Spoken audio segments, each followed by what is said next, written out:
Now, in this lesson, we're looking at the axes of symmetry.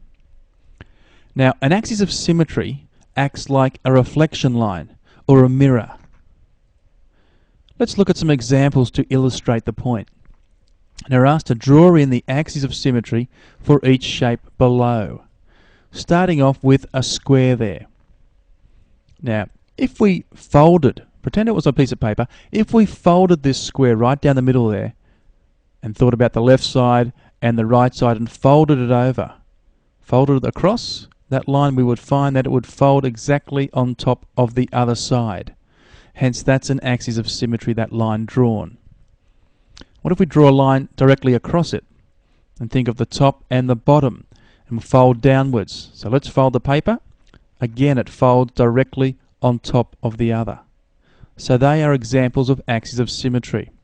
Now, in a square, that diagonal and that diagonal, they're also axes of symmetry, because if we were to fold them, they would fold exactly onto the other side. Now, what about a rectangle? Well, what about a diagonal? Do you think that might be an axis of symmetry? Certainly looks it, because it seems to cut it exactly in half, but in terms of folding it, let's see. If we consider the top and the bottom, and we fold it down, well, you can actually see that it doesn't fold directly on top of itself. So in fact, the diagonal is not an axis of symmetry. Let's get rid of it. In a rectangle, straight down the middle, yep, that's an axis, as is if we go directly across. So those two are axes of symmetry. Now this shape, can you remember what this is called? This is called a parallelogram.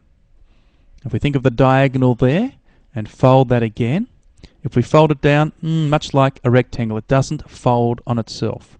So let's get rid of that diagonal, it's no good. In fact, if you were to cut it out, a piece of paper in a parallelogram shape, no matter how you folded it, right, you will not find an axis of symmetry. There are none there. Now this shape is called a kite. Its axis of symmetry straight down the middle. All right, there are other different shapes, often letters. Often letters have axes of symmetry. Can you think of where the line should go there for the axis of symmetry? Did you say that? Right down the middle? Now what about a circle? Okay, if you cut out a circle and tried to fold it on top of each other, well, if we drew a line straight down and folded, we get that as an axis, as we would directly across, and diagonally, and diagonally. And in fact, any line that you drew through the circle's center and then folded, you would find they would be in an axis of symmetry. So we say that a circle has an infinite number of axes of symmetry.